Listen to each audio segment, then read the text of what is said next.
పరిశుద్ధ గ్రంథం నుండి మత్తయి రాసిన పత్రిక 13వ అధ్యాయం చదువుకుందాం. ప్రార్థన. దయగల రాజా, దయామయుడా, కరుణామయుడా, నీకు స్తుతులు స్తోత్రాలు వందనాలు చెల్లిస్తున్నామయ్యా. ఇదిగో తండ్రి, నీ వాక్యం చదువుచుండగా ప్రభువా, మమ్మల్ని తండ్రి నీ వెలుగులో నీ జ్ఞానంతో మమ్మల్ని నింపమని యేసయ్య పరిశుద్ధ నామం అడిగి వేడుకుంటున్నాం మా తండ్రి. ఆమేన్. పరిశుద్ధ గ్రంథం నుండి మత్తయి రాసిన పత్రిక 13వ అధ్యాయం చదువుకుందాం. ఇప్పుడు ఆ దినమందు యేసు ఇంట నుండి వెళ్ళి సముద్ర తీరమున కూర్చుండెను. బహుజన సమూహములు తన యొద్దకు కూడి వచ్చినందున ఆయన దోణి ఎక్కి కూర్చుండెను. ఆ జనులందరూ దరిని నిలిచి ఉండగా ఆయన వారిని చూచి చాలా సంగతులను ఉపమాన రీతిగా చెప్పెను. ఎట్లనగా, ఇదిగో విత్తువాడు విత్తుటకు బయలు వెళ్ళెను.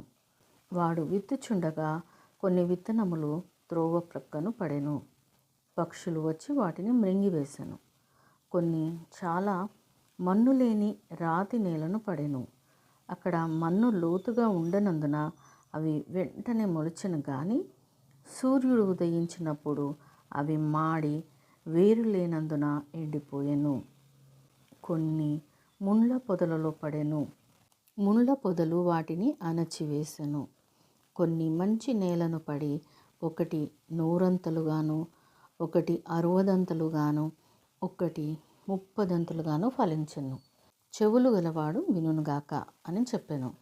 తర్వాత శిష్యులు వచ్చి, నీవు ఉపమాన రీతిగా ఎందుకు వారితో మాట్లాడుచున్నావని ఆయనను అడగగా, ఆయన వారితో ఇట్లనెను, పరలోక రాజ్య మర్మములు ఎరుగుటకు మీకు అనుగ్రహింపబడి ఉన్నది, కానీ వారికి అనుగ్రహింపబడలేదు. కలిగిన వానికే ఇయ్యబడును, వానికి సమృద్ధి కలుగును. లేని వానికి కలిగినదియు వాని యొద్ద నుండి తీసివేయబడును. మరియు వారు చూచుచుండియు చూడరు, వినుచుండియు వినకయు గ్రహింపకయు నున్నారు. ఇందు నిమిత్తము నేను ఉపమాన రీతిగా వారికి బోధించుచున్నాను. ఈ ప్రజలు కన్నులారా చూచి, చెవులారా విని, హృదయంతో గ్రహించి, మనస్సు త్రిప్పుకొని నా వలన స్వస్థత పొందకుండునట్లు వారి హృదయము క్రొవ్వినది. వారి చెవులు వినుటకు మందములైనవి. వారు తమ కన్నులు మూసుకుని ఉన్నారు గనక మీరు వినుట మట్టుకు విందురు, గాని గ్రహింపనే గ్రహింపరు. చూచుట మట్టుకు చూతురు, గాని ఎంత మాత్రమును తెలుసుకొనరు అని యెషయా చెప్పిన ప్రవచనము వీరి విషయమై నెరవేరుచున్నది. అయితే మీ కన్నులు చూచుచున్నవి గనుక అవి ధన్యములైనవి, మీ చెవులు వినుచున్నవి గనక అవి ధన్యములైనవి. అనేక ప్రవక్తలను నీతిమంతులను మీరు చూచు వాటిని చూడగోరియు చూడకపోయిరి, మీరు విను వాటిని వినగోరియు వినకపోయిరని మీతో నిశ్చయంగా చెప్పుచున్నాను. విత్తువాని గూర్చిన ఉపమాన భావం వినుడి.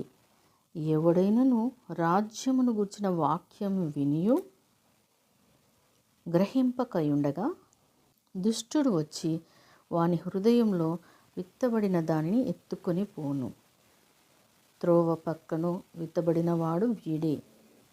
రాతి నేలను విత్తబడిన వాడు వాక్యం విని వెంటనే సంతోషంతో దాన్ని అంగీకరించువాడు. అయితే అతనిలో వేరు లేనందున అతడు కొంతకాలం నిలుచును, గాని వాక్యం నిమిత్తము శ్రమ అయినను హింస అయినను కలుగగానే అభ్యంతరపడును. ముండ్ల పొదలలో విత్తబడిన వాడు వాక్యం వినువాడే, గాని ఐహిక విచారమును ధనమోహమును ఆ వాక్యమును అణిచివేయును గనక వాడు నిష్ఫలుడవును. మంచి నేలను విత్తబడిన వాడు వాక్యం విని గ్రహించువాడు. అట్టివారు సఫలులై ఒకడు 100 ఒకడు 60 ఒకడు 30 ఫలించుననెను. ఆయన మరి ఒక ఉపమానము వారితో చెప్పెను. ఏమనగా, పరలోక రాజ్యము తన పొలంలో మంచి విత్తనము విత్తిన ఒక మనిషిని పోలి ఉన్నది. మనుష్యులు నిద్రించుచుండగా అతని శత్రువు వచ్చి గోధుమల మధ్యను గురుగులు విత్తిపోయెను. మొలకలు పెరిగి గింజ పట్టినప్పుడు గురుగులు కూడా అగుపడెను. అప్పుడు ఇంటి యజమానుని దాసులు అతని యొద్దకు వచ్చి, అయ్యా, నీవు నీ పొలంలో మంచి విత్తనము విత్తితివి కదా, అందులో గురుగులు ఎక్కడి నుండి వచ్చినవని అడిగిరి. ఇది శత్రువు చేసిన పని అని అతడు వారితో చెప్పగా, ఆ దాసులు, మేము వెళ్ళి వాటిని పెరిగి కూర్చుట నీకిష్టమా అని అతన్ని అడిగిరి.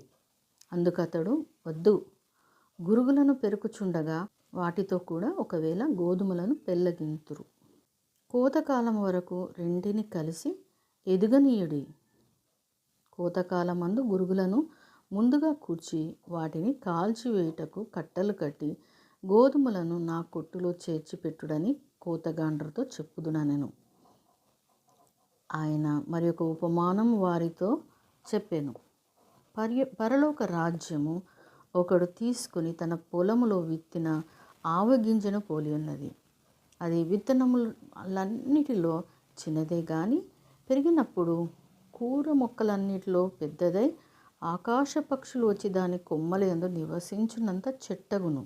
ఆయన మరి ఒక ఉపమానము వారితో చెప్పెను. పరలోక రాజ్యము ఒక స్త్రీ తీసుకుని పిండి అంతయు పులిసి పొంగు వరకు 3 కుంచముల పిండిలో దాచి పెట్టిన పుల్లని పిండిని పోలి ఉన్నది. నేను నా నోరు తెరచి ఉపమాన రీతిగా బోధించదను. లోకము పుట్టినది మొదలుకొని మరుగు చేయబడిన సంగతులను తెలియచెప్పెదను అని ప్రవక్త చెప్పిన మాట నెరవేరునట్లు యేసు ఈ సంగతులన్నిటినీ జన సమూహములకు ఉపమాన రీతిగా బోధించెను.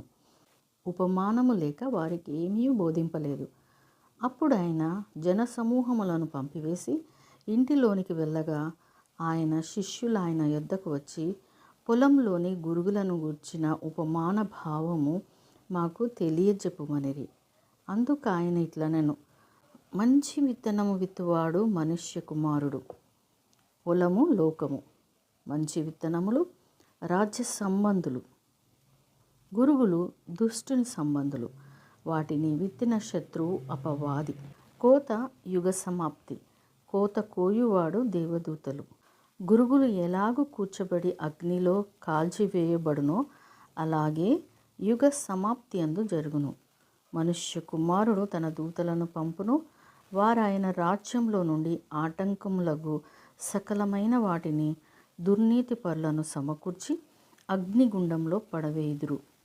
అక్కడ ఏడుపును పండ్లు కొరుకుటయును ఉండును. అప్పుడు నీతిమంతులు తమ తండ్రి రాజ్యంలో సూర్యుని వలె తేజరిల్లుదురు. చెవులు గలవాడు వినుగాక. పరలోక రాజ్యము పొలములో దాచబడిన ధనమును పోలి ఉన్నది. ఒక మనుష్యుడు దాన్ని కనుగొని దాచిపెట్టి అది దొరికిన సంతోషంతో వెళ్ళి తనకు కలిగినదంతయు అమ్మి ఆ పొలమును కొనును. మరియు పరలోక రాజ్యము మంచి ముత్యములను వెదుకుచున్న వర్తకుని పోలి ఉన్నది. అతడు అమూల్యమైన ఒక ముత్యమును కనుగొని పోయి తనకు కలిగినదంతయు అమ్మి దాన్ని కొనును. మరియు పరలోక రాజ్యము సముద్రంలో వేయబడి నానా విధములైన చేపలను పట్టిన వలను పోలి ఉన్నది. అది నిండినప్పుడు దానిని దరికి లాగి కూర్చుండి మంచి వాటిని గంపలలో చేర్చి చెడ్డ వాటిని బయట పారవేదురు. అలాగే యుగ సమాప్తి అందు జరుగును. దేవదూతలు వచ్చి నీతిమంతులలో నుండి దుష్టులను వేరుపరిచి వీరిని అగ్నిగుండంలో పడవేదురు. అక్కడ ఏడుపును పండ్లు కొరుకుటయును ఉండును. వీటన్నిటిని మీరు గ్రహించితిరా అని వారిని అడుగగా వారు గ్రహించితిమనిరి. ఆయన అందువలన పరలోక రాజ్యంలో శిష్యుడుగా చేరిన ప్రతి శాస్త్రియు తన ధననిధిలో నుండి క్రొత్త పదార్థములను పాత పదార్థములను వెలుపలకి తెచ్చు ఇంటి యజమానుని పోలి ఉన్నాడని వారితో చెప్పెను. యేసు ఈ ఉపమానములు చెప్పి చాలించిన తర్వాత ఆయన అక్కడ నుండి వెళ్ళి స్వదేశమునకు వచ్చి సమాజ మందిరములలో వారికి బోధించుచుండెను. అందువలన వారు ఆశ్చర్యపడి ఈ జ్ఞానమును ఈ అద్భుతములను ఇతనికి ఎక్కడి నుండి వచ్చినవి? ఇతడు బట్లవాని కుమారుడు గాడా? ఇతని తల్లి పేరు మరియ కాదా? యాకోబు, యోసేపు, సీమోను, యూదయ అను వారు ఇతని సోదరులు కారా? ఇతని సోదరి మనులందరూ మనతోనే ఉన్నారు కారా? ఇతనికి కార్యములన్నీ ఎక్కడి నుండి వచ్చినని చెప్పుకొని ఆయన విషయమే అభ్యంతరపడిరి. అయితే యేసు ప్రవక్త తన దేశంలోనూ తన ఇంటను తప్ప మరి ఎక్కడైనాను ఘనహీనుడు కాడని వారితో చెప్పెను. వారి అవిశ్వాసమును బట్టి ఆయన అక్కడ అనేకమైన అద్భుతములు చేయలేదు. దేవుడు తన పరిశుద్ధ వాక్యంను మనందరి వినికిడిలో ఫలింపచేయునుగాక. ఆమెన్.